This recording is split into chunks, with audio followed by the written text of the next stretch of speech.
My phone dies.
Happy Friday, guys. How's everybody doing?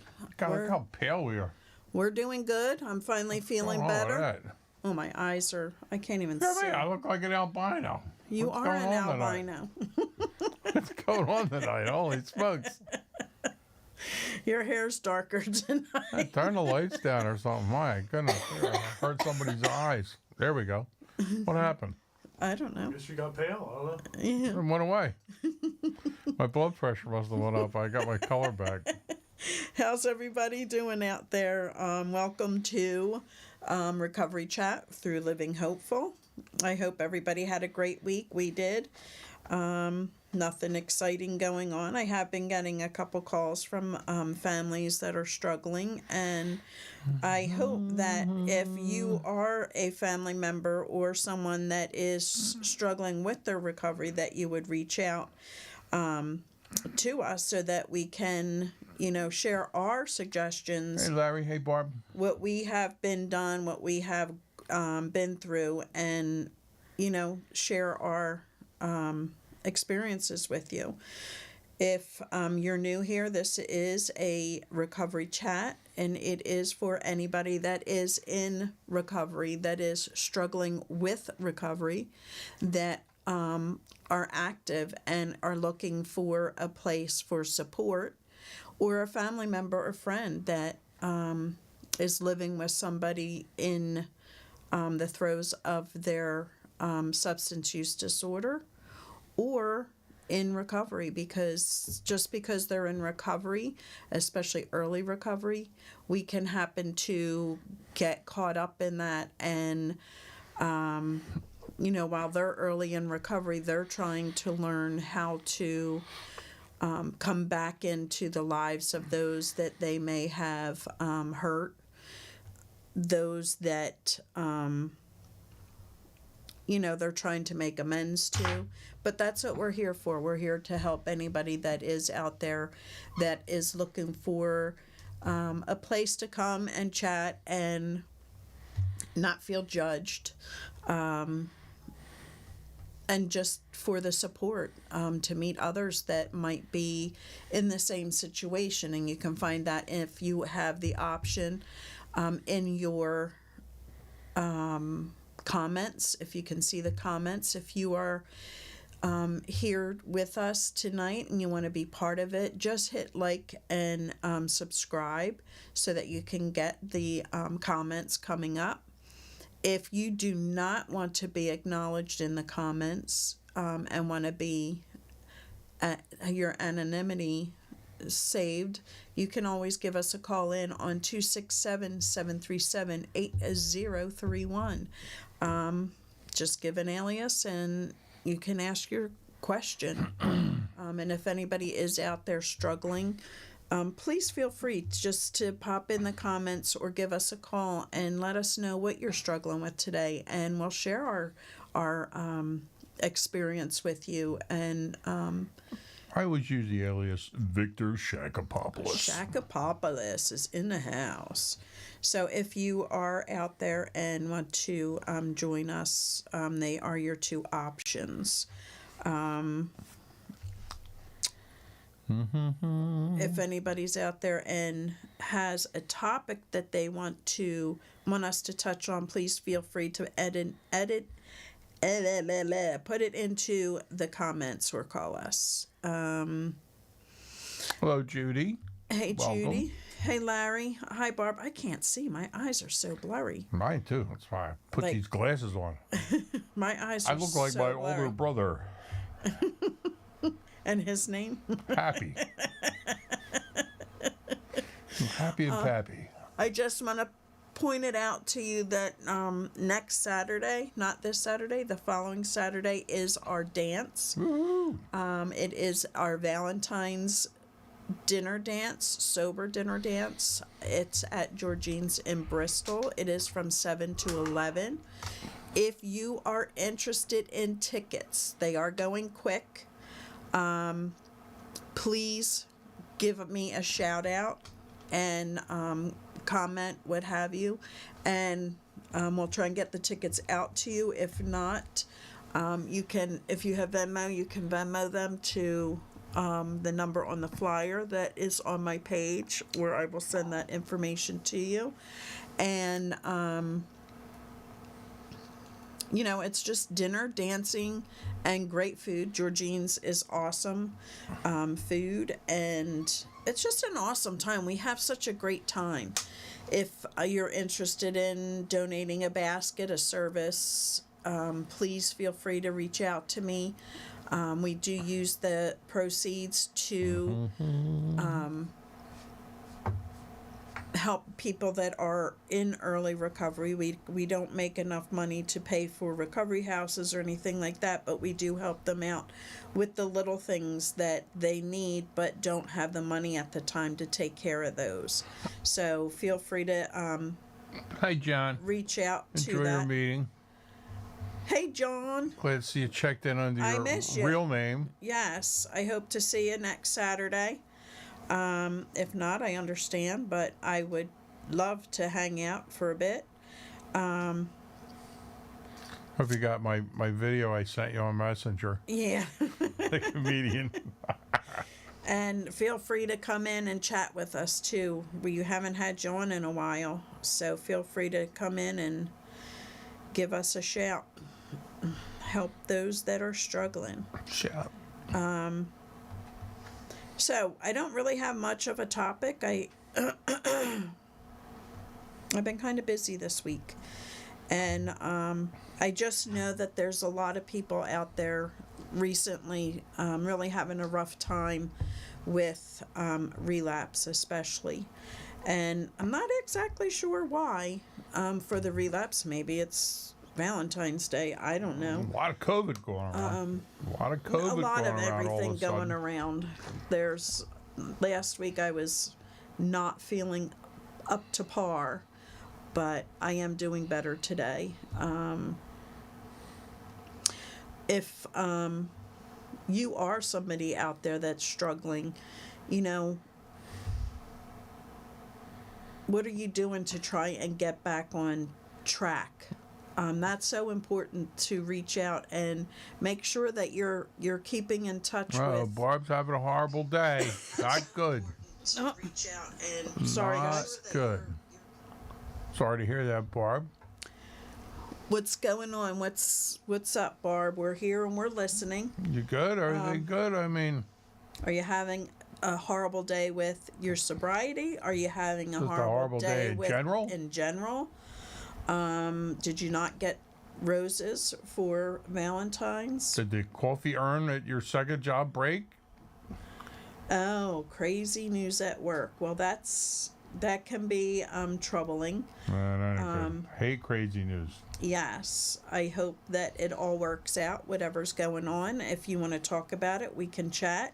If it's something you can't talk about here, you know where my Call her after the number show. is. But, that's what we're here for. We're here to help whoever we can. Oh, they had a meeting. So go ahead, spill it if you can, and we'll share our suggestions. She don't like to share I know. too much about work going on. We understand that. Yes. But yeah, relapse has been getting really bad lately, and I don't know what it is. I don't know if it's the weather. I just don't know what it is. But a lot of families are, struggling with their loved ones to get back on track. And there is a way to get back on track. It's just reaching out, getting to a meeting, and getting back into what had gotten you on the path to recovery to begin with. And always remember, I mean, if you have a little slip up, a little relapse, that doesn't mean you have to let it lead into a collapse. Okay? You got a little relapse, get back in the saddle, pick up where you left off. Don't just throw in the towel. You know what I Right. mean? You don't have to. There's Relapse doesn't mean collapse. exactly. And putting that out there,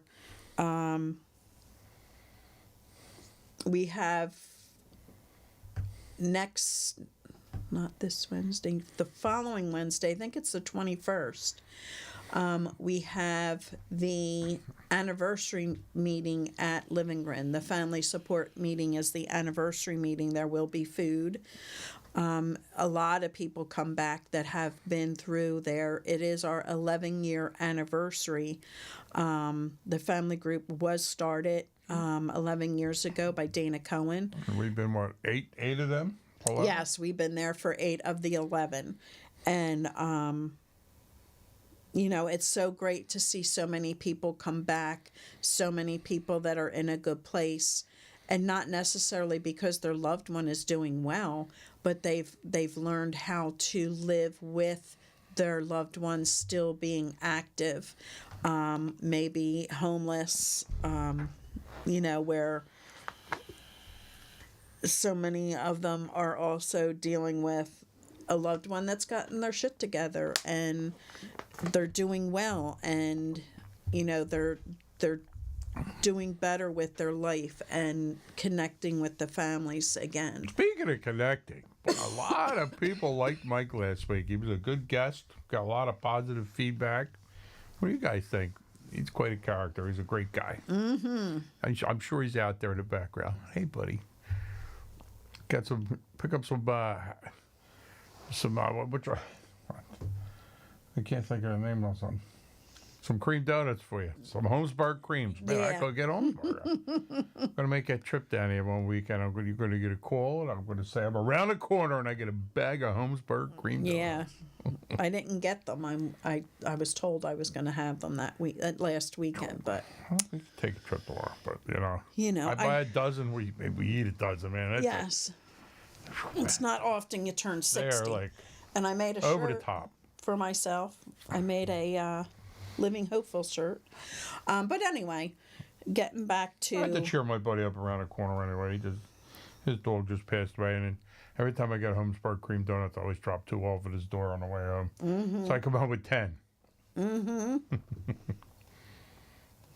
And I'm glad to hear that he's back on track, Judy, and that's a positive. And sometimes it just takes a minute for them to realize that, oh shit, I'm starting to lose everything I lost before. Now I have to work harder to get all back again. And, hopefully this means that he's actually going to try harder this time.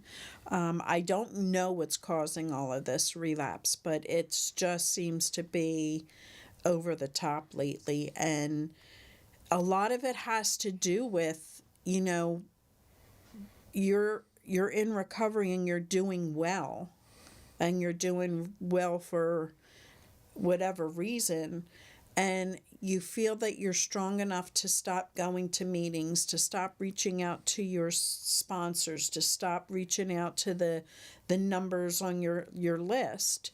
And I hear it over and over and over again when we would bring the patients into the family meeting. And every response was, I just stopped going to meetings. I stopped reaching out. And that has a lot to do with a relapse. You're not staying connected. And that's why they call it the We program, because there's always somebody out there helping you. And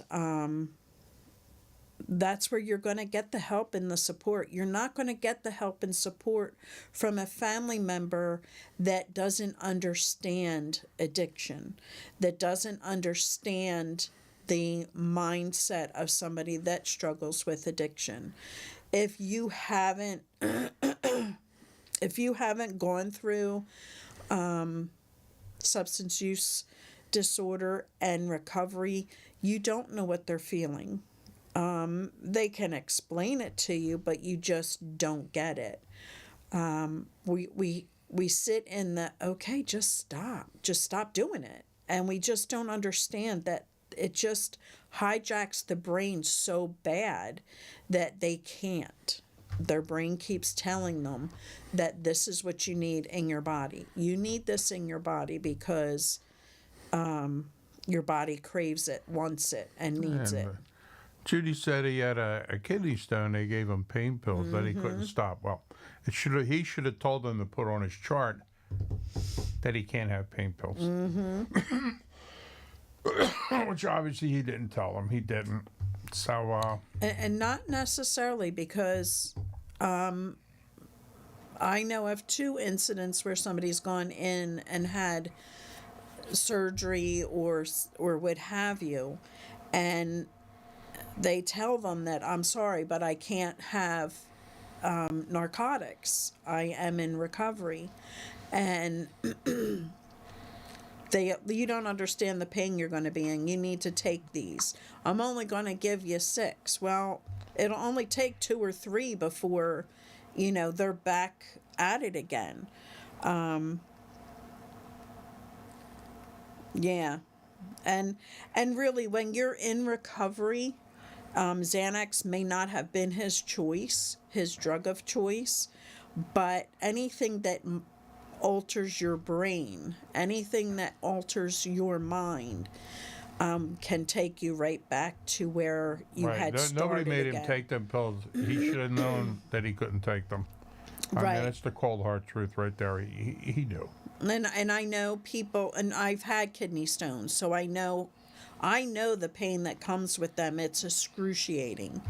I just wish they were more open to making sure that they're there for them after the fact, that they're reaching out to them and making sure that, okay, I know you're an addict, I know, but we're going to keep an eye on it and see how it goes. I know several people that have been through surgeries, very painful surgeries, and knowing that they're not going to be able to heal accordingly if they don't have specific narcotics. It's just a matter of making sure that you're proactive in your support, and you're proactive in making sure the doctors are aware and can see that you're struggling. And it's so important. It's so important to be open. It's so important to be honest. It is an honest program. It's just incredibly important to keep that connection with your help out there. And that was, Xanax. That's okay. I was addicted to Prozac, so Xanax won't be a problem for me. But anything that is altering the mind can be a problem. Cough syrup can be a major problem for somebody that is in recovery, because a lot of the medications out there over the counter have a lot of those side effects that come with it, that take you back to that feeling, that euphoria. And they're right back at it again. They're drinking the bottle instead of drinking, with the amount you're supposed to. So that becomes an issue. Larry says it's a lifetime program. Once one stops the program, the old thinking creeps back in, and that's so true. It's so important that we understand that. It's so important that you realize, I haven't had a drink in 15 years, 20 years, 25 years. I can, it's my, 40th birthday. It's my 60th. It's my 80th. I'm just going to have one drink just to celebrate me. I'm just going to have one, and one becomes, a 12-pack. One becomes 5 shots. Yep. Sobriety is a lifetime commitment. It's not something you can turn on and off. Right. And then it's in the word commitment. You have to commit to your sobriety, or otherwise it's not going to be successful. And Barb says, I drank, but I would take anything to make me dizzy. And that's true. People look for that euphoric feeling, and if there's not alcohol around, they're going to try something that's going to help them get to that euphoric feeling. Judy says he's going through withdrawal. He went to a job interview and had a seizure. Right. He's stopped now, but he is very depressed as well. And that's where we need to get, he's depressed because he's angry at himself. He knew what he needed to do and he didn't do it. He went Yep. in the wrong direction. So he's depressed. He hates himself. He's angry at himself. And he let himself down because he knew what he needed to do. But if it starts to really get into his head and he can't seem to shake it, he needs to get some therapy. He needs to find a therapist that he can help him through it, along with his support, a sponsor, get those phone numbers. Do whatever he needs to do to make Do sure. anything. Go to the gym, exercise a little. I mean, Yes. Just exercise and get your chemicals in your brain Gives you firing your off and all. I mean, adrenaline you and- get some natural euphoria and stuff. I mean, now look at me talking about exercise, right? But I'm not depressed right now, though. So, but anything you can't just sit around and feel sorry for yourself.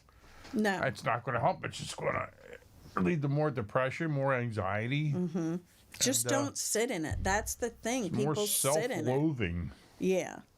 So make sure that, he talks to somebody. Make sure he gets back into the meetings and gets back on track with that, because that is the most important thing that he can do for himself. And it's the most 2 important bottles thing. of cough medicine every Saturday. My coffee shop. Yeah. It's amazing how easily we can fall. I mean, this ain't funny, but it's kind of funny. I became dependent on nasal spray some years ago. I had a hard time breathing. I got this Vicks Sinus stuff, and oh my God, I never breathed so good in my life. Because I got a slight little deviated septum and all. And man, next thing you know, I was doing like a bottle every 3 days, and then I couldn't breathe without the damn crap. I had to finally go to doctors. And this is just an over-the-counter medication, too.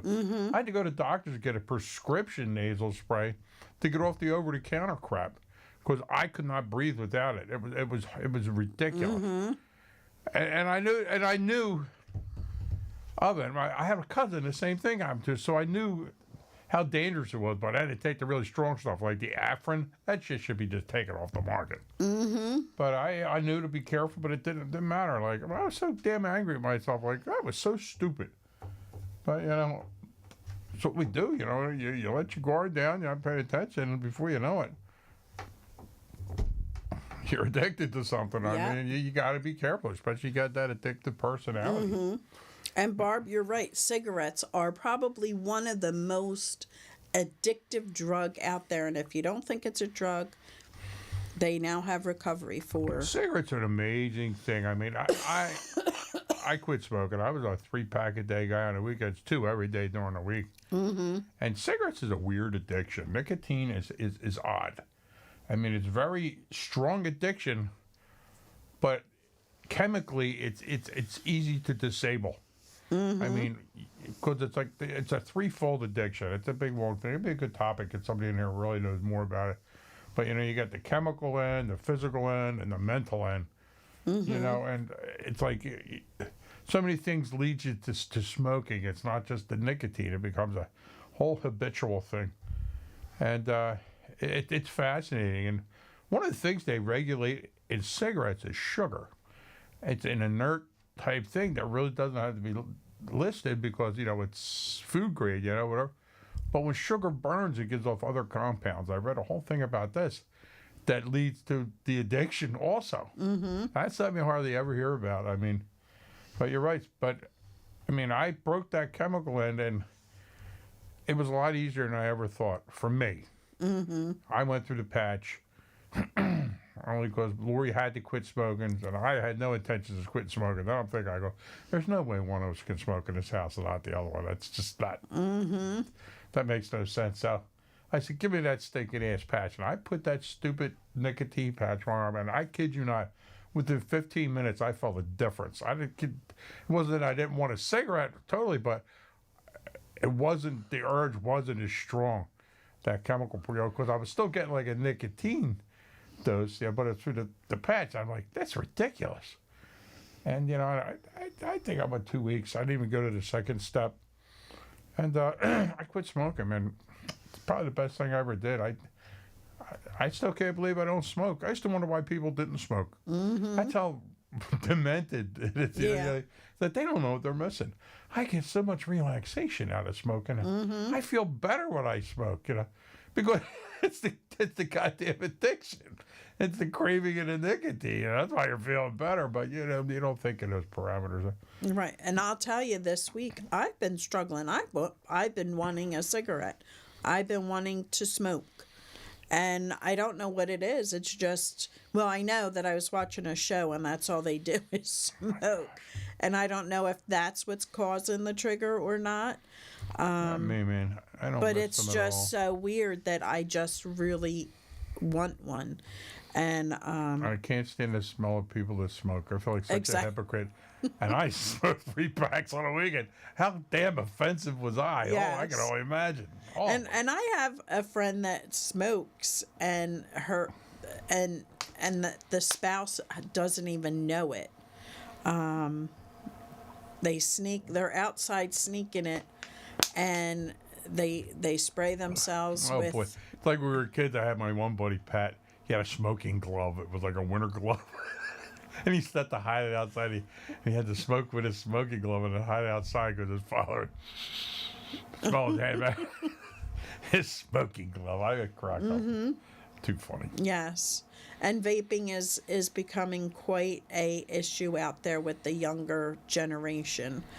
Just as cigarettes were, in my generation, I'm sure in my mom's generation too, smoking was, My mother smoking them Pell-Mells when I was a kid. and it's The sad. red, then she switched to the gold with a filter. Yeah. It's sad to see so many young people walking and vaping. I remember being sick, my mother buying me Now cigarettes because I had bronchitis. I had sore throat.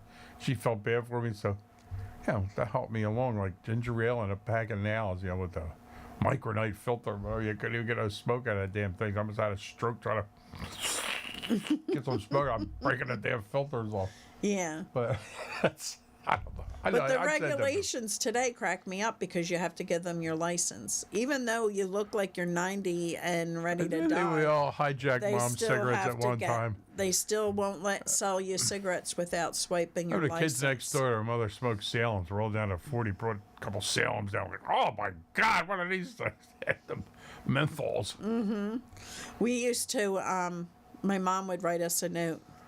I'm sending, Sandy, Lori, Bobby, whoever it was, down to buy me a pack of cigarettes. And we would put like 2 in it, and, they'd always take the note from you. So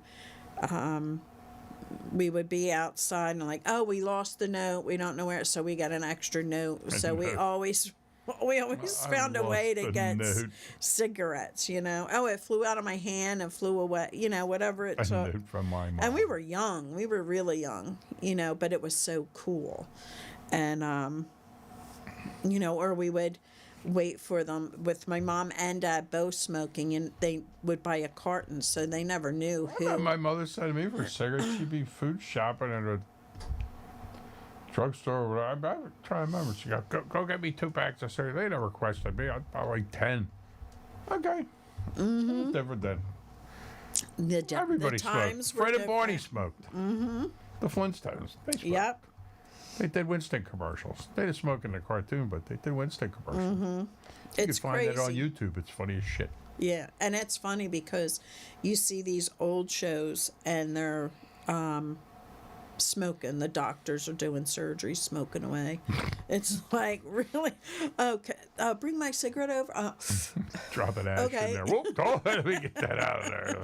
Okay, clamp that for me. Like, it was so weird. It's like Worse so. than a junior mint. Yeah. Yep. That's a Seinfeld reference. Yep. Anybody Seinfeld General fan knows what Hospital. I'm talking General about. Hospital. They just did a thing where they were smoking on set. Just so funny. Everybody smoked. We had a cigarette machine in my lunchroom in high school. But that's. I mean, look at me. We haven't smoked in 23 years, and I want a cigarette. Like I wanted a cigarette. And I haven't watched the show in a while, so I guess the craving's gone down a little bit. But it's just so weird how your mind plays tricks on you. So relapse is very possible, and it's most possible when you are not doing the program. You're not reaching out to people. You're not getting the support that you need to hold that together. And I'm not saying that you have to go through this all of your life. It's just you have to go through it for as long as you need to keep yourself strong and be able to be in situations where there's alcohol, where there's people, smoking pot or maybe doing drugs, that you can, say, I've been there, I've done that, it's ruined my life, and I don't want to go back there. Remembering where you came from and how you got out of it is the most important thing to keep in your mind when you're in those situations. But life happens, and we have to learn to live life on life's terms. It's not always going to be perfect. There's always ways around different things that you struggle with. It's just a matter of, thinking this is what is happening right now. I can do this, but that's what's going to come of it. If I do this, there's a possibility that, it will work out to my advantage. And everything in moderation. I mean, especially when you're in recovery, you had that addictive personality, and we tend to take everything over the top. I mean, so many people now are addicted to these energy drinks. They're drinking so many Oh of my them. gosh, it's It's crazy. causing so many problems with heart palpitations and kidney stones, and you name it. And weight. That stuff that's filled with a lot of sugar, yeah, a lot of. Weight's not an issue for me, but yeah, like I could even drink them. Holy Christ, my blood pressure would go through the top. Well, a lot of people do struggle when they go into recovery and they start gaining that weight back, and they get all self-conscious about themselves. It's like, hello, you were 90-some pounds. You need that weight on you. And just like cigarettes, I had put on weight after I had my son, but not much weight at all. And then I quit smoking, and instead of changing my eating habits, I continued my eating habits. I didn't exercise. I didn't, my son, I wasn't running around with him anymore, and I wasn't as active. Did you see how thin Mike looked last week? It's that friggin' T-shirt. I gotta get me one of them T-shirts. Yeah. I'm going out. I think it's the Buster Crab T-shirt. I know. I don't see Mike out there tonight. The I wonder $50 where he T-shirt. It is. was worth every penny. He looked great. But it's, we have to be mindful. We have to remember, I'm terrible with sugar. I am horrible. No. I am horrible. Your hidden bags of Reese cups. Well, I have Hides to them behind the because healthy food in the freezer, like where nobody would ever look. Behind the frozen tofu cubes. Yeah, I'm looking for a popsicle. Holy shit! There's a whole bag of Reese's in there. Like, wow, you have score. to do what you have to do to, keep your Reese's safe. It's bad. We can't even go to the store and buy something we need without a chance to grab a 2-pack of Reese's at the checkout. That impulsive buying, that impulsive Reese cup buying. It's because... That's why they put all that shit at the counter for people like that, right? Yes, they do. And and I will not tell a lie. And me, I'm just bad. They put that scene on TV, but it kind of, oh, geez, look at that. That's pretty cool. I gotta get one of them. Mm-hmm. I gotta get that. The magnetic socks. Mm-hmm. The latest. The latest, greatest. The gadgets. Oh my God, I'm a sucker for that. Yes, he is. And he's a sucker for old toys too. Them gizmos. Yes. And I can tell you, he will go into any store. You could take him to a food store. You're definitely spending 3 times more than you normally would. I could go Especially the food store. I have this problem with condiments. Yes. We can go into a toy store days, I'm talking. Do you remember this as a kid? Do you remember that as a kid? We could go into a tool store days. We could walk into She said tools and toys. You can walk into a clothing store. I miss Sears so much. And nothing. Let's go. Are you done yet? Unless they sell boots. Yes. Boots. Yeah, I mean, but these are all things that we can control, but we don't think about it until it's like, yeah, we've looked at every compulsive, every toy in here, and I gotta touch shit in the store too, and I see other people do it. I'm like, I'm just in bed. I'm like, I gotta. Yeah, how does that work? What does that all do? about? Like, yeah, there's 9 buttons on there, and I gotta run my finger around mine. I mean, why? Just an habitual thing. Or? Yep. And he'll be like, "Where are you?" He'll text me. I'm here. Where are you at? Where'd you? Because I know what I need. I go and I get it, and he's got to look at everything on the way to where I know what I need, and we're out of here. He just cracks me up. Well, before we leave, let's go over to clearance. And I'm just as bad as clearance because I am a clearance shopper. But look at this great deal on paint stirrers. I'm buying all 20 of them. Yeah. Love you, Barb. Be safe going in and coming home. Give Lori a call tomorrow afternoon when you get done. Yeah. Well, I'll be out tomorrow with the girls. Oh, yeah. But I'm not sure what time I'll be home, but I'm always available. If I'm still out, I'll just let you know that I'm still out. I mean, unless you're really struggling, then I'm here. I will go into the bathroom and chat. Not a problem. And we appreciate you being here. We appreciate the fact that you reach out when you need to. That's what it's all about. Getting that Don't try to do connection. it alone, Barb. Nope. You got friends now. You got friends in high places. Reach out. Sometimes we need that little push. Yep. Whatever. Absolutely. A little bit of validation. It'll help you. I mean, don't sweat it. Nope. Don't sweat it. We're here and we're always listening. But yeah, we have to look at our triggers also. When you are a family member or a friend and you see somebody that is starting to step back into their old habits, their old ways, we can be very apprehensive because what are they doing? Do I say something? I don't want to say something, be wrong, and then relapse because of me. Yeah, you say something.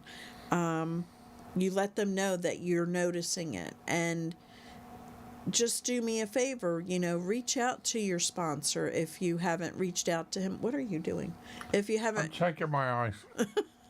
If you haven't done that for a while, check out. My vision is the opposite than my contacts. My one eye's stronger than I don't know. I'm weird.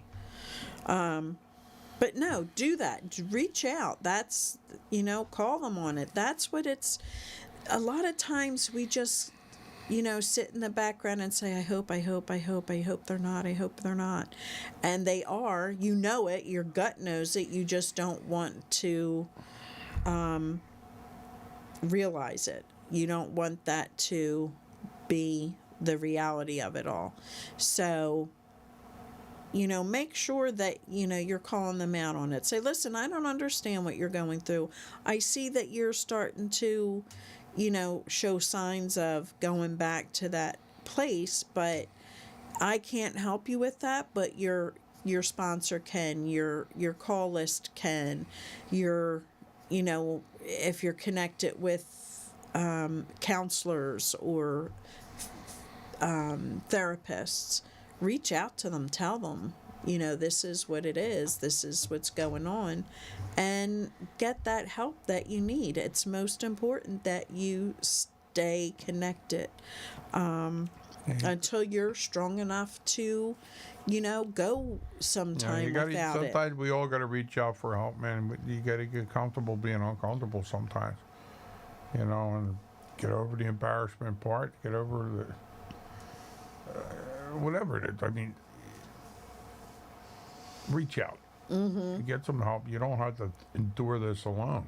Exactly. I mean, you'll never find more support than you'll find in the recovery community. I mean, my God, they're the best bunch of people. Seriously. It's it's an awesome family to be a part of, and you got like a regular friend, I got a problem. Okay, I don't want to go to the middle of this, Yeah. Well, I'm not going to stop drinking because you have a problem. Then next thing you know, they start sidestepping and avoiding you because they don't want to get involved in it. Yeah. And that's... You have to be normal. around That's like people. People are. I mean, damn normies. Yeah, you have to be around like people until you're strong enough to get there. And Larry shares that with us all the time, how, he can be with his family and they do drink. They don't, in the beginning, I'm sure it was like, oh, do you mind if we're not going to drink because of... And but he's got time under his belt, and that's the thing. He's taken the time to stay connected, and just reaching out when he needs to, and that's so important for every one of us. Whether you're the family member that is seeing something going on, we too, have phone lists. We too connect with other people that are in the program and struggle with the same thing. So don't be ashamed and don't think that you can't, reach out to anybody. That's what we're here for. We're here to be reached, to reach out to, and to share our experiences. Our experiences, you can read any book you want, but, experiences are, one of the biggest educational tools that we have. And I'm not saying don't read the literature or whatever, because it's so helpful, especially when you're struggling at night and you don't want to bother anybody or call anybody. It's just so important to stay connected that way. There's a lot of people that don't care that you're calling at 3:00 in the morning, but probably 100% I would say 99% of the time, they're not picking that phone to call you at 3 in the morning. But that's why we have the literature. That's why we have the slogans. That's why we have, the steps that we can read and just help get us grounded again. So, always remember that. And it's great that you have that, in your toolbox, because so many people don't. They just go on and on through the cycle of addiction. 30 years goes by and it's still going on, and it's taking a toll on all your organs, your health. I mean, so definitely reach out, get into a program, find a group that you're comfortable with, and you can get through this. I mean, it's a proven fact you can get through it. I mean, recovery works if you work it. And it It's so weird. It's, just hearing that stuff with like last week, Mike and we were talking about that, the how, you know, it works if you work at the slogans, how crazy it is that they help you through some of those difficult moments. And the books, every book out there has an index with your feelings, and just going back and reading those chapters on whatever you're feeling at that time is so helpful in the recovery process. And And to a lot of people, though, just to hear that, it said that that's not for me. And I was probably like that too. I know I but- was like that. Like that. Like books not I gonna don't need do. that. I don't need some damn books. I'm going to tell you that. But give it a try. Yeah. Totally, just give it a try. I mean, you don't have to get all crazy and spend all kinds of money on all these books. Just give it a try and just see if it makes a difference in your life. You'd be surprised what might resonate with you. Yeah. I mean, you got to try different things because you keep doing the same thing expecting a different outcome. What's that, people? The definition of insanity. Mm-hmm. And addiction is insanity. I mean, it just takes you down a road that you never thought you'd be on. Mm-hmm. And it's a never-ending cycle. It's only you can break the cycle. Yep. You have to. You have to break it because it's crazy. And stop waiting for everybody else to do something for you. Mm-hmm. You got to do it for yourself. And that's the only way it's going to stick with you. It's the only way it's going to mean the most to you. Yep. I mean, that you did it yourself. And you're not just doing it to appease somebody else to shut everybody the hell up. It's not going to work for you if you take that path. You got to want it. You got to do it. I mean, and the rewards are unmeasurable. I mean, it's great. I mean, to get your life back on track and do all the things, well, almost all the things you used to do. Yeah. And Judy, I hope that book that that you went home with the other day helped you, because I know it helped me a lot to help other people. Unfortunately, I did not find that tool until my loved one was, in his journey of recovery. So it would have been nice to have at that time. And it's so helpful when you write it down in black and white and you see what you did, what you need to do, and the right outcome versus the possible bad outcome. And they always say play out the tape. If you do this for your loved one, what is that going to do for them? Is that going to keep you in that cycle, or is it going to get you to think about the changing of that cycle? And that is so hard to do without direction. And that's what I like about the SMART recovery process, because of that literature and those videos. The partnership is also an amazing tool and helps you to understand how to redirect your loved one so that you're not badgering them, you're not beating them up because they may have relapsed, or they're not ready for recovery. And this is a tool that will help you continue to understand your part of it and understand their journey of it, and keeping you on the right path and not doing their recovery as they're not doing your recovery. And our loved ones don't believe we're in recovery, but this is a family disease. One may use, but we're as addicted to them as they are to their substance. And, we suffer alongside them. we chase them just as much as they chase their drug of choice. And And a lot of times they might not think we don't give a shit no more.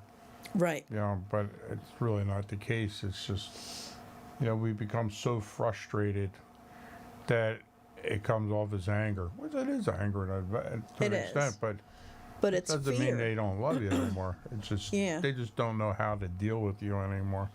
Mm-hmm. I mean, you become unmanageable, and you're just self-destructive, and it's just too painful to watch you continue down this path of destruction. And so, unless they go out and get educated, that's going to continue. That's why we tell, you know, family members, you got to get educated. You got to find a program, just like someone with a substance use disorder. You gotta change up what you're doing. You know, you got to make a difference, because it's not going to fix itself. Just let it play out. I mean, you can't. You got to get your own program going and understand what your loved one's going through and how to deal with it, and you will feel so much better Right. also. Because this will make you sick, man. This will just wear you down. It does. It really does. You know, and it just affects your overall health.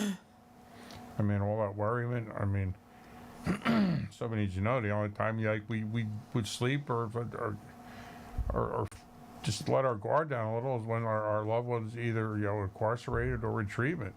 You know, and like, oh God, I could like finally just lay down and not worry about the phone ringing. You know, oh my God.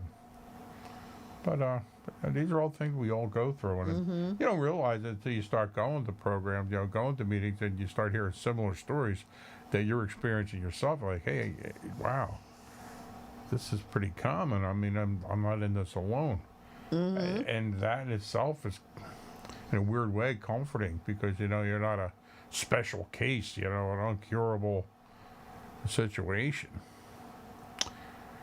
He tells me he's a grown man, and I'm the first one he calls.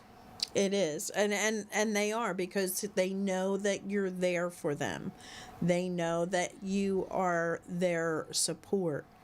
They just don't understand that we're not the support they need. They need the support of those that are like them, that are struggling with a relapse or struggling with staying in the recovery process. And that's so important that, you know, we as the family members say, you know, I hear what you're saying. I don't understand because I'm not in that situation, but I do understand you wanting the help. The help that you're going to get are from those that have been through the process, that have, you know, stayed in the program and are living the life that they dreamed of. And there's so many support sites out there on Facebook as well. There's so many Zooms if they can't get to a meeting. You know, I don't have a car to get there is not an excuse anymore, because they'll swim across the Delaware River in the freezing cold to get their drug of choice. So they have to want it that bad to do whatever it takes to keep them well. And, you know, we can only hope that they follow that program, that they get back on track and start living the life that they so deserve, because they're not bad people. These are not bad people. They are just people that have been misguided due to the use of substances, whether they started as experimenting, whether they started with a prescription. You know, it doesn't matter how it started. What matters is what they're doing to make their life better. And that's so important, because they can do it, It's just they have to have the willpower and the we have a tools. tendency to make excuses for him. Well, it was prescription. He hurt his knee in sports in high school. We make excuses for them. I mean, it's not a fail of moral judgment, or it's an addiction. I mean, you can't keep making excuses and making nicey night. Well, that's how it started. But no matter how it started, we got to address it the same way on how to stop it. Right. You know what I mean? We know all the different ways people become addicted to substances. And it's hard because when the relapse happens, like you go into these meetings and it's like, oh well, no, they're there and they'll be fine after this. That they're strong, they're smart, they're all smart. So you know how many college kids get wrapped up in addiction because the first time in their life they're away from home, Do you know how many without somebody lawyers, breathing down their back? Yeah. Smart kids. I mean, and next thing you know, kids, they adults? binge drinking and experimentation with this and that. Next thing you know, their life's in a shambles. And You have gotta address it. Doctors, lawyers, like smart, intelligent Indian people. chiefs. You know how much alcoholism's on that reservation? But it's everybody. It's everywhere. Sorry, I'm making light of it. It's everywhere. Everyone is affected by this. And they're not dumb people. They're not stupid. They're not. Nah, I found that out doing outreach down in Kensington, talking to hundreds of people, and man, they're all pretty. For the most part, most of them are pretty sharp. I mean, it's like they look like hell, but once you build a little camaraderie with them, they open up, they start talking. I mean, even when they're like whacked, I mean, they still can hold a pretty decent conversation, believe it or not. Like, wow, it blows you away. Like, it's. They just went down the wrong road somewhere in their life. I've talked to, like I said, collegiate kids. I mean, they had a full ride in college. Next thing you know, now they're down in Kensington living under a tarp down under the bridge. I mean, a lot of union guys, get hurt on a job, and they prescribe Percocets, and then they abuse them. And next thing you know, they're really abusing them. Now they're down there in Kensington. A lot of military guys and gals, Same thing. I mean, that happens. One thing leads to another. Next thing you know, it's like it's off to the races, and you don't know how you got there. How the hell did I get to this point? Somebody didn't say I said you don't wake up one day and say, you know what, I want to be an alcoholic, or I want to be addicted to drugs. And it's just something that happens, and it's beyond your control. But you can get back to a normal life though through sobriety and through meetings and networking with other people that are like you. And Judy, along with that book, you can write this down too. Smartrecovery.org. They have a lot of videos that you can watch. They have a lot of worksheets that you can look up and work on. So, smartrecovery.org, look at the resources, and it's just so helpful. The partnership as well, they have a lot of literature out there. They have a lot of videos and such podcasts that can help you along the way as well. Let's see what else. I need hand cream. I'm getting that crepe skin old people get. I think that's a liver spot. It probably is. And oh my gosh. Ashley said the same thing today. Put my hand under the table. I said it is. I'm getting old. Our skins are getting. And another really good one to follow is Be Part of the Conversation. That is a great organization, and they have a lot of great tools as well. SAMHSA is also another good resource for those that are looking for information and education. Look at your drug and alcohol departments in, the In your government. communities and stuff. They have a lot of information. Here in Pennsylvania, we have, I always screw this up. ProAct is one of them, but the sister, A southeastern something or other. yeah, let me pull it up and So, anybody got any questions out there? Anything you want to bring up? I mean, give us a topic to hit on. I mean, you'll notice a lot of repetition in the show, but we constantly have new people tuning in, so we got to hit on some things pretty regularly to get them up to speed and on board. But we're always looking for new things to talk about. A lot of advancements in cannabis use there. It's, I know I hit on that quite frequently, but apparently it's not as benign as we all thought. I mean, people are having a lot of issues with it. There's a lot of problems with cannabis withdrawal.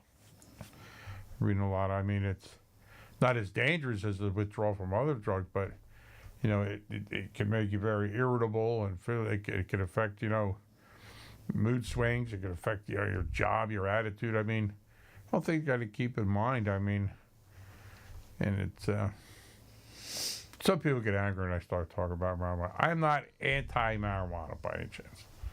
The only thing I'm anti is people recommending to use marijuana to get off other drugs. I'm not a proponent of that. I think it's a very dangerous advice, and I'm just going to stop there. So. And I just want to put this out there as well. If you have somebody that is a police officer, a doctor, a lawyer, an EMT, firefighter, they have the program, the FRAT program, which is first responders, FRAT, alcohol treatment, I think, or addiction treatment. Because a lot of them, and police officers, like, a lot of them are just afraid to, step up and say anything. And it isn't until, their superiors are like, you got a problem, you got to do something. Right, and they have specific programs just for them, for anonymity type reasons and such and all.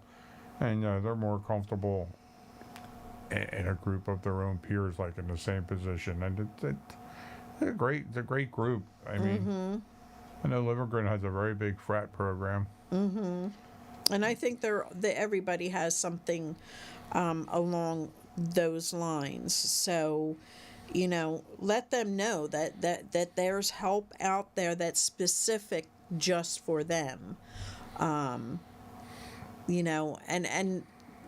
another thing that's really hard right now is, and families don't understand, like, why aren't they taking my loved one in? Why won't they accept them? Because they might be struggling with open wounds. Facilities are not taking in somebody with an open wound, so they have to go to the ER. They have to seek the treatment for their wounds before they can be accepted into a treatment center, unless it's a medical treatment center. And they're few and far between. They're hard to access. I mean, yes. There's only limited amounts of them. And you have to realize that these nurses that are in there in the treatment centers are nurses. They are specifically trained for drug and alcohol detox. Yeah. They're not there. They're not trained to do open wound care. They're not trained to do breathing when you have some breathing issues. You have to really understand that. I mean, they have their own levels of expertise, like all nurses. I mean, all nurses aren't experts in every field. You know what I mean? They have a generalized knowledge of things and help. But being specialized, I mean, they have more experience in these situations. They can recognize symptoms easier and stuff like that, and they know what to anticipate as far as behaviors and reactions. It's, you know what I mean? It's, it's just better for you to go into that. I mean, I love nurses. I don't say no, but like, they don't know all the angles of addiction. I mean, unless they have a reason to. And I don't know about other states, other communities. We've come a long way here in Bucks County and in Philadelphia with Jefferson, especially with going in and talking to the ERs, because they're the ones that see and get the brunt of somebody's overdose and coming out of it and their anger. And I mean, I was out on the streets with a nurse practitioner that I'm friends with. I mean, I don't think she watched this program, and we had an overdose, and I was about to do a reversal on naloxone. She goes, "Oh, wait, somebody said she's using cocaine," and I go, "Doesn't matter." And she really didn't realize that to apply Narcan, it would be totally harmless if they weren't using, opiates. I mean, I'm kind of shocked to this day about that. And then, and the EMT showed up. I mean, first thing they did, they Narcan the girl and all that. But I mean, she thought there could be adverse effects. A nurse practitioner, that's like almost a doctor. Mm-hmm. You know what I'm saying? It's more than a nurse. And like, I said, wow, that's amazing. Yep. So it's the Council of Southeast Pennsylvania Incorporated, and that is somebody here in Bucks County that we have that helps the community with addiction resources. PROACT is one of their sister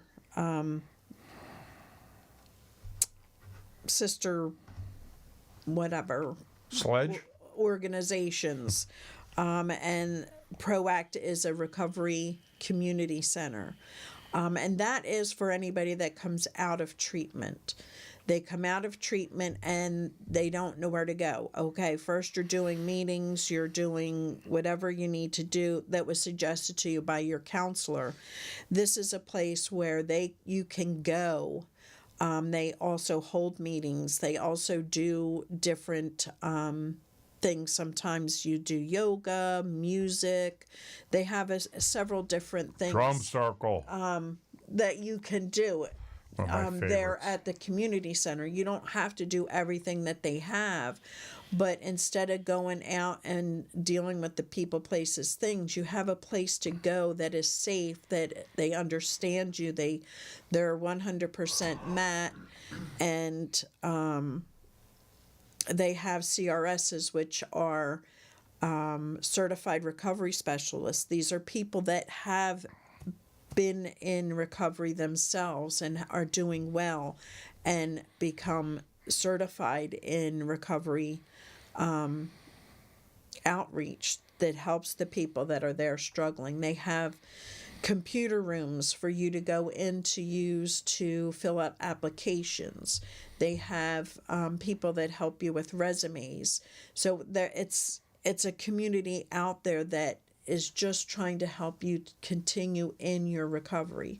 So instead of being idle and let the stinking thinking come in, here's a place you can go and be involved and find meetings as well, and not be judged and not be put down for any reason. And that's also available for family and loved ones of people suffering a substance use disorder. There's help for you there also. Yes, they all have family type meetings, group meetings, mm-hmm. family smart recovery meetings. Mm-hmm. So it's for everybody. It's for the person suffering a substance use disorder as well as their family. There's a lot of help out there, and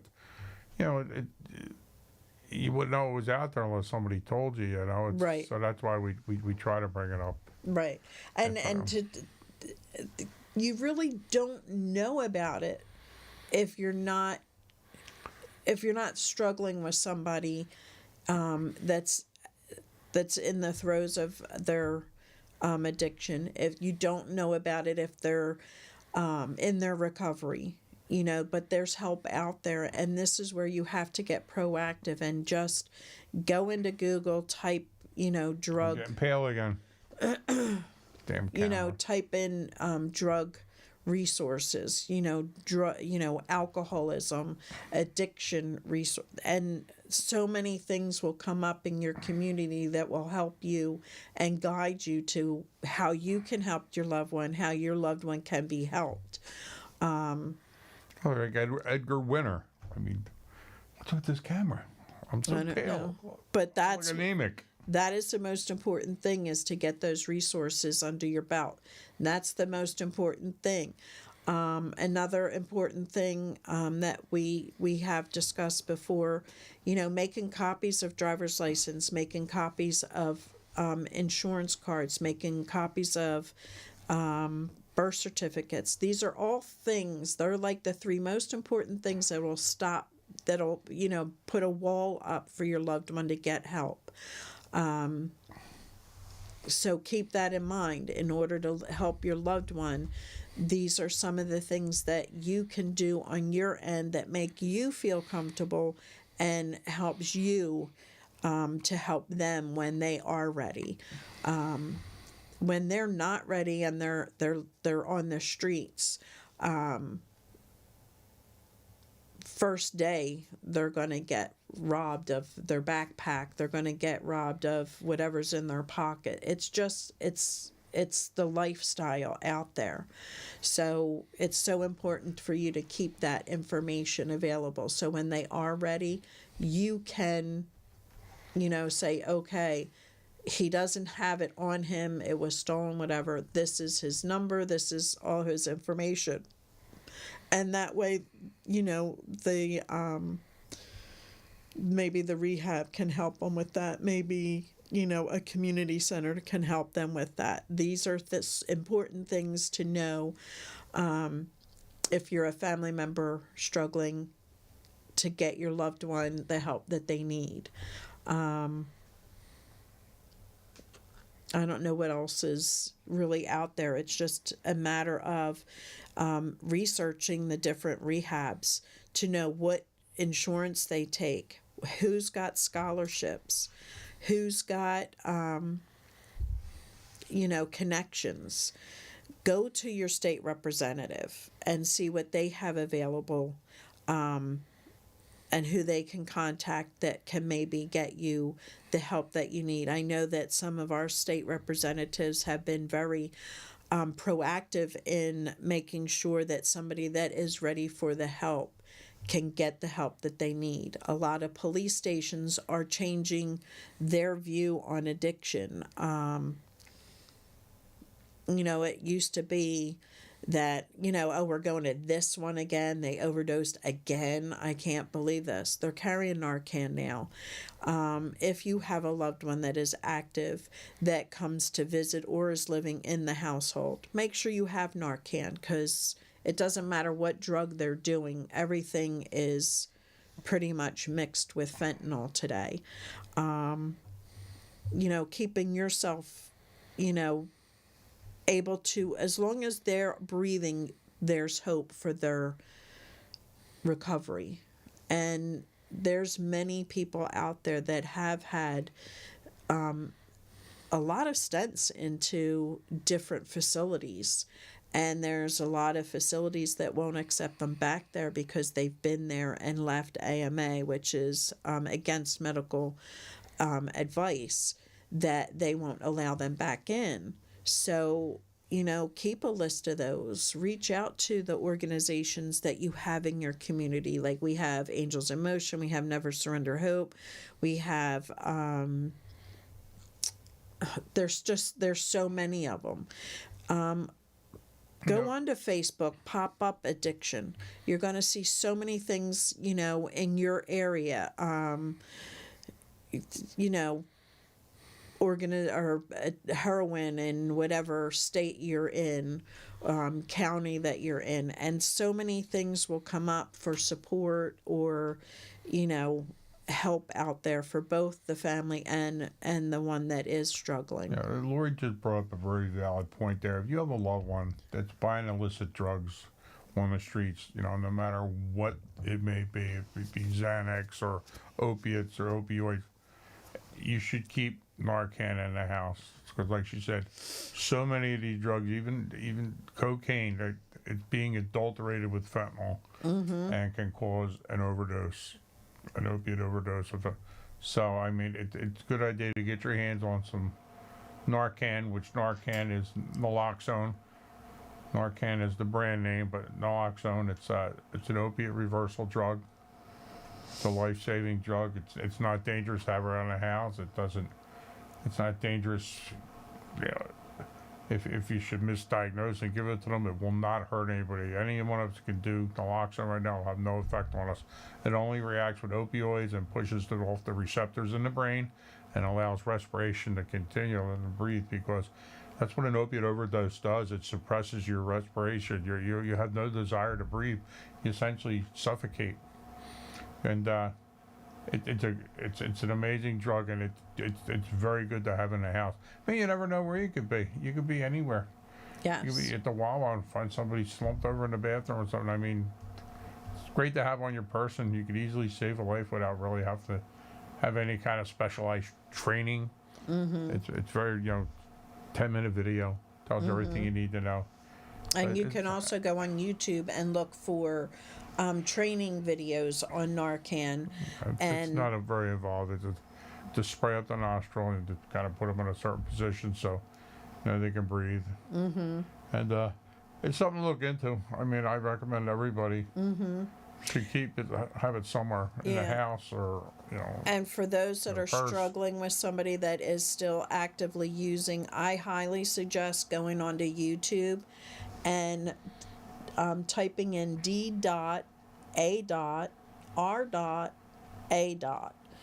And look for Dave Fialco. He does an amazing, it's like 45 minutes of Narcan training along with education.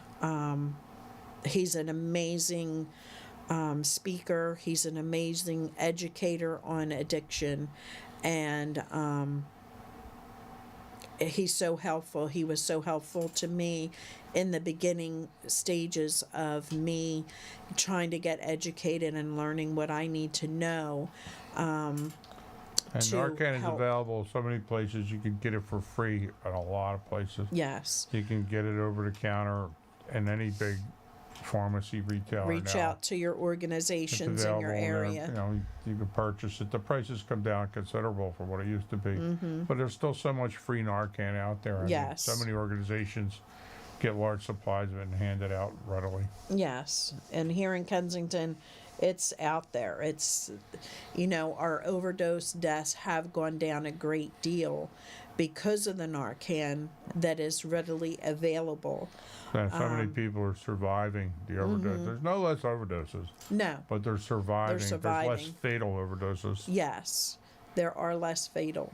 And everybody deserves, another chance. And for many chances it takes, Right. to keep them alive. I mean, some people get so weird about that. Like, I'm sick and tired of saving his life. and they get the free Narcan, and then you'll hear, well, I'm going to have free insulin or free EpiPen. You hear the same shit all the time. Like, I mean, the government ain't buying this. Organizations are buying all this Narcan. And through fundraisers and through donations, and they're supplying it out there. So any organization want to start handing out free insulin, please, you should do so. I mean, that's just such an invalid argument. I'm just so tired of hearing that one. So we're almost at the end of the show. If there's anything that you want to ask, anything you need to get off your chest, feel free to either call in at the 267-737-8031 or hit your like and subscribe so you can get the comment link up and pop in the comments.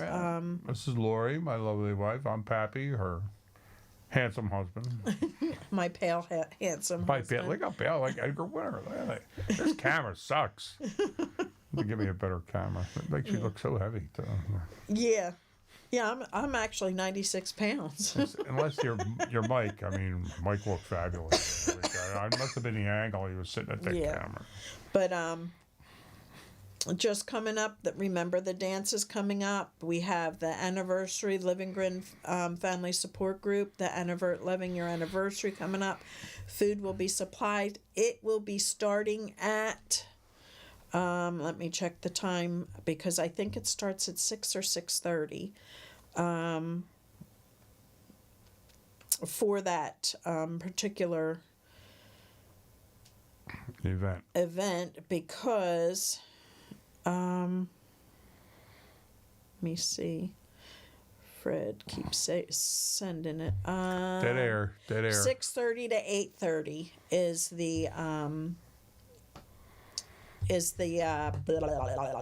anniversary thing on February 21st. We will be having pizza and snacks before the meeting starts. The meeting will start at 7 o'clock till 8:30. So come on out and check it out. If you've never even been to the meeting, feel free to get out there as well. And Be a good icebreaker for you, if you're really curious about how the meeting runs. We have, some long-term people like kind of tell their story and update on what's going on with them. And yeah, and it's really Their loved one. strange because if you're going to it for the first time and you're like ready to melt down because you just found out your loved one is addicted to something, it cracks me up because they walk in thinking they're going to be coming into a room full of what was that? Oh, give him that. John's asking that YouTube channel again for. I imagine Dave Fialco. I think that's what he's asking about. He says, "What was that YouTube channel again? What's Dave Fialco's thing?" Okay. G. So you said I an am acronym. I'm popping it in the comments. So Yes, that's it. She put in the comments, John. That way you could just come back to it there. He's really good. I've seen the guy several times. Lori must have seen him like 10 times. 11 times. That's right. We used to go to all his things because you get a free Narcan when you leave, and that's how we would keep such an ample supply. It was before it was handed out so readily, so we would always have plenty of Narcan to hand out to people. But now we got a couple of connections. But and they're reformulating Narcan. There's a new one got ready to come out. It's becoming a little bit more reformulated to address the fentanyl issue.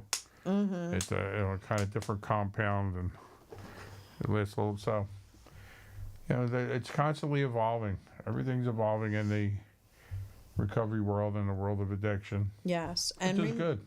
And remember, we have the dance coming up next Saturday. So please, if you are interested, Dara. hit me up.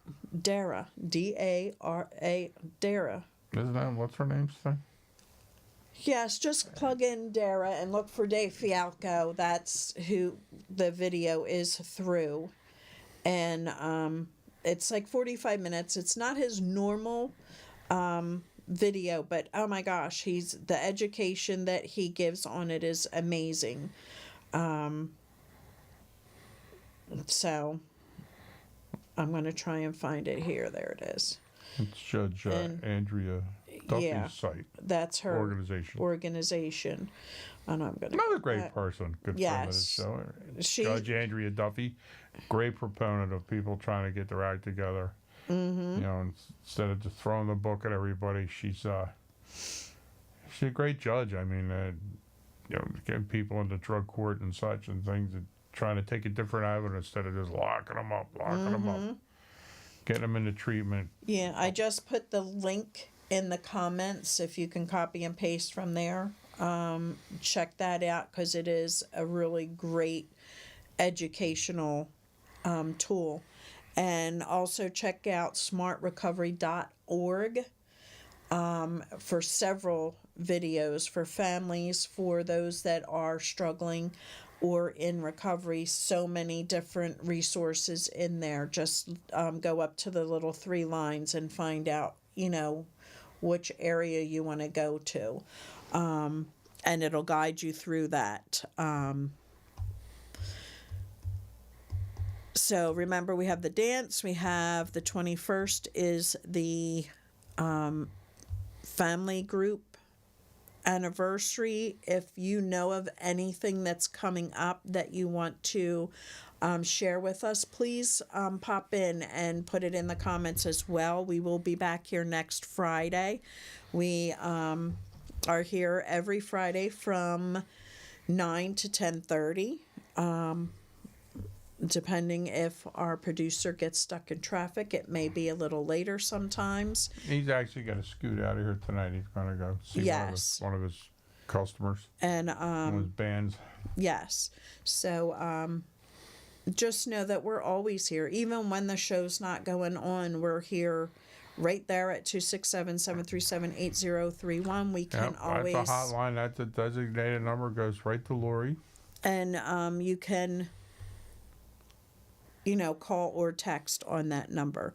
If I do not answer for any reason, She's probably on the toilet. yeah, I will get back to you. Leave your name and number, and I will get right back to you as soon as I available. So, if there's nothing else that anybody out there wants to talk about or need help with, then we will call it a night. I understand the Savage Sisters. That's another organization. Pretty big down in Kensington. Have a little problem. Their landlord's not renewing their lease. I know some of the people who watch are familiar with what I'm talking about with them. They've got a petition going around to try to have their landlord have a change of heart.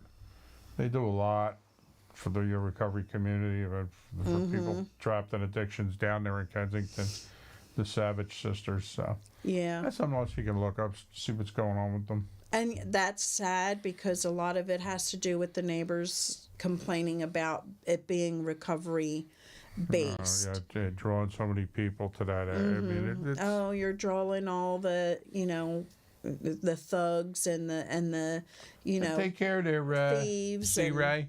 Don't be a stranger. Yes. So you have all that in there. So, I understand it, but I also understand people deserve, to start a new life again.